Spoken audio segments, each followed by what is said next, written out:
Shalom, Kol Halal Yahweh Bashim Abishai, Bashim Rakakadash. Double honors unto the apostles and the elders. Salutations to all my fellow laborers that do this work in truth and sincerity, risking their lives and their freedom to do so now more so than ever. To the confusion of faith brothers joined unto our ranks, to all my fellow laborers, to the hopeful elect, the Akwaf that are listening and learning, to you I sincerely say Shalom. This is your brother Malcolm from the branch of GMS here in Chicago, coming at all Israel, at the elect, with another lesson in truth. And going to profile a couple of videos and go into some scriptures just to reveal to the wickedness of Esau, Edom, and how we're that much closer to the deliverance of Israel and the downfall of Edom. And I'm going to quote some information that came off a video, this guy Marfugo.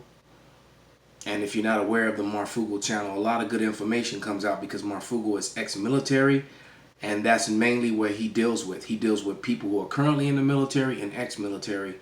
And a lot of these guys have recently gotten out or still active, and they leak information because this goes to show you, there's a the morale in the military is very low, and people are waking up to the fact that that it's all bullshit, and that they just don't want to go and die for the super rich and the elite, which isn't helping their country back home. A lot of people are waking up to that fact. Americans are being duped.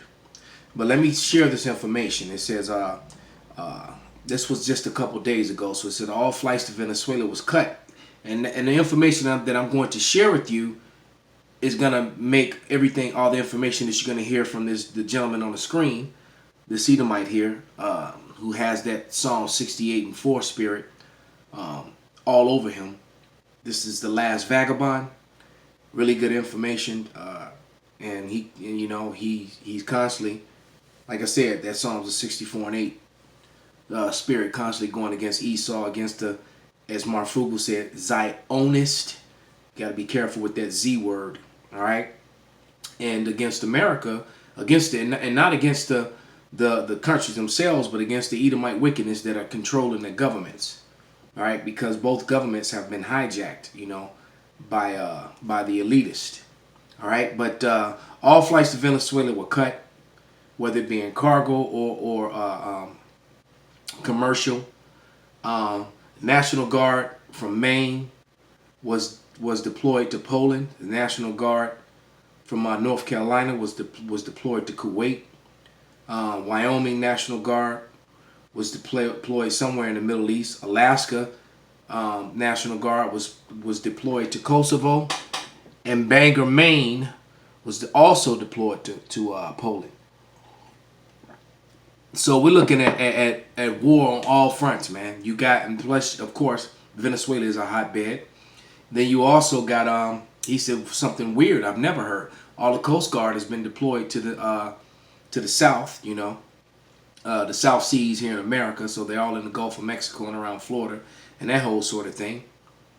All right. And I also heard some strange about some Coast Guard units being deployed overseas, which, and if in all this information be so, that also is leaving America wide open, so they could do anything and just have utter chaos, and that'll give a good excuse to bring in these foreign troops who are not going to give a damn about American citizens, and they're going to bring nothing but death and destruction when they come.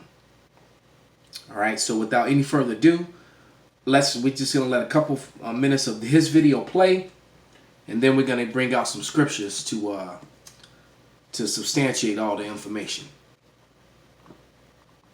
Now, despite the fact that it was just revealed that the so-called credible Iranian threat is another Netanyahu-Bolton deception, and again, very clearly, as I outlined that yesterday, very clearly, that even now the evidence that's being reported on by the mainstream media was the fact that Netanyahu and Bolton took very normal actions by Iran in their own territorial waters, mind you, which was in fact even shown to be defensive measures after seeing how aggressive the U.S. was being.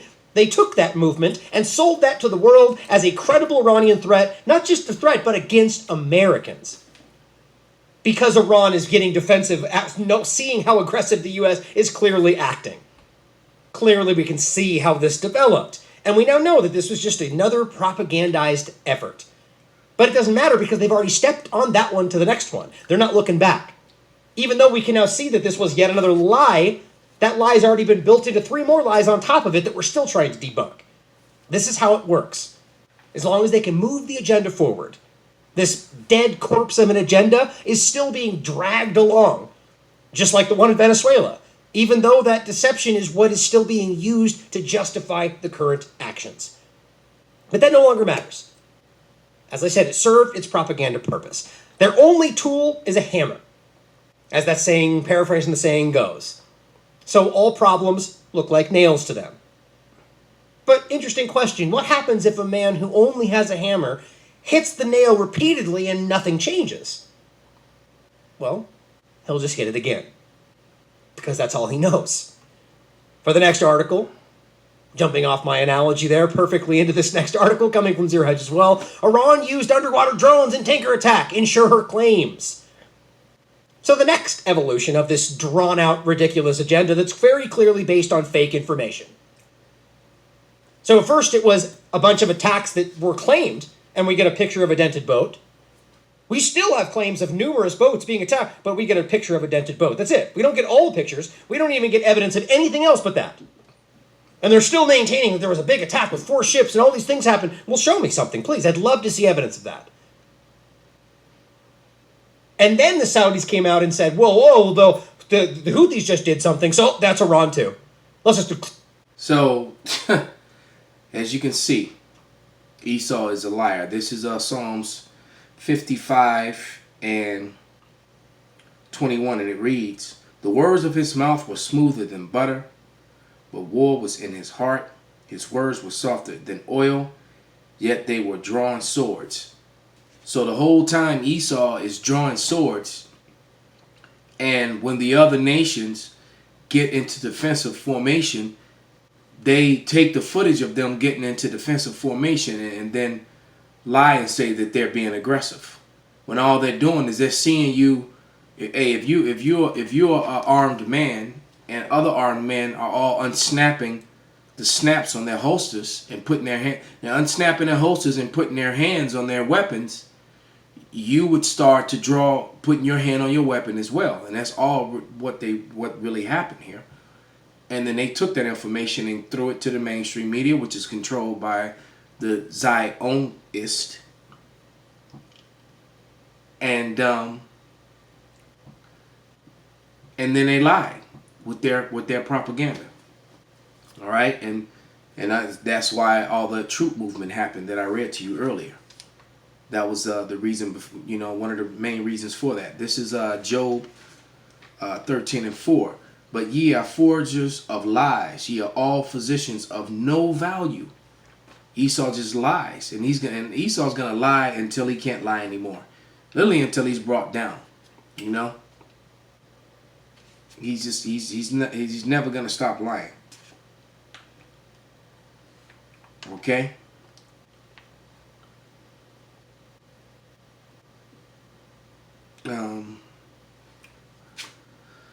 Now let's go to another video where Esau, that spirit of Psalm 64 and 8 is gonna be displayed yet again. And now, mind you, the video you just watched, I think it was done either today or yesterday. This one that we're about to put on now, this was like 7-8 years ago. So this has always been the plan. And it sounded crazy to certain people in high places at the time. And a lot of those people have been silenced since then, or you haven't heard from a lot of them ever again. But let's click to it.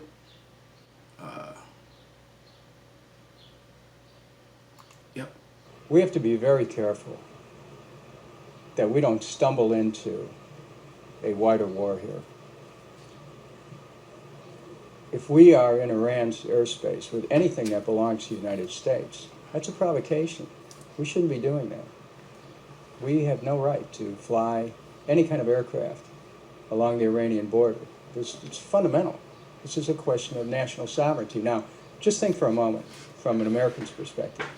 How would we feel if an Iranian aircraft, manned or not, was intercepted near the American coast? How would we respond?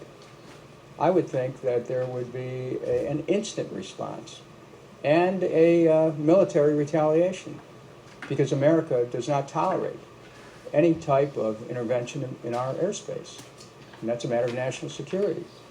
Does not Iran or any other nation have the same claim to sovereignty? So if we don't have the capacity to be able to see how these actions are seen in another country, then we really don't have an ability to be able to come up with a coherent foreign policy. We're talking about the CIA here. We're not talking about Papa Drone.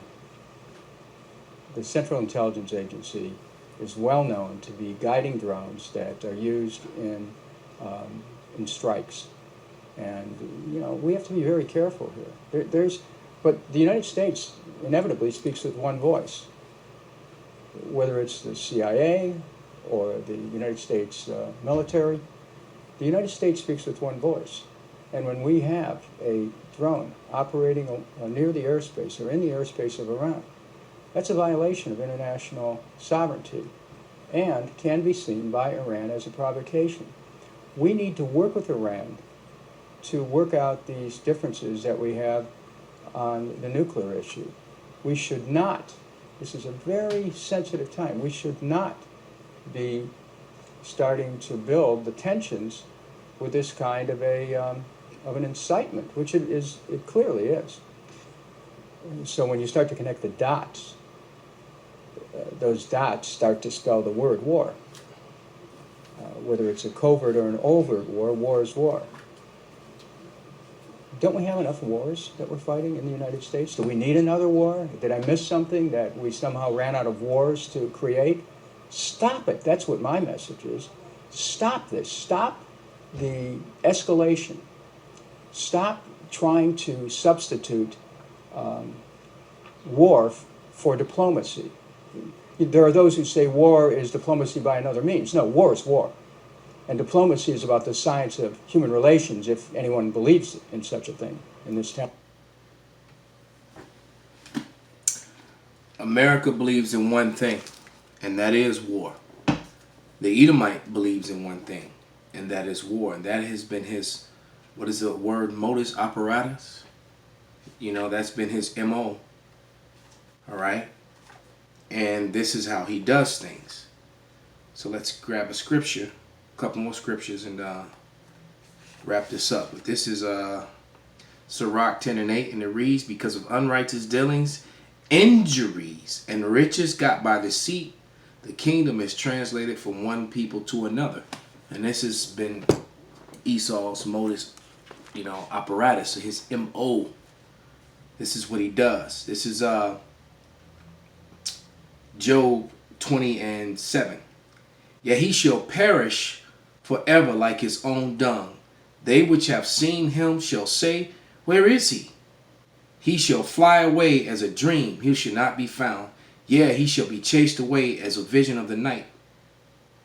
The eye also which saw him shall see him no more. Neither shall his place any more behold him. So Esau's going to lose everything and just disappear off the earth. He's going to be completely annihilated and wiped out because he's going to fail. And all that's going to happen is when he starts this next war, which has already started. But when they actually go full blown with it.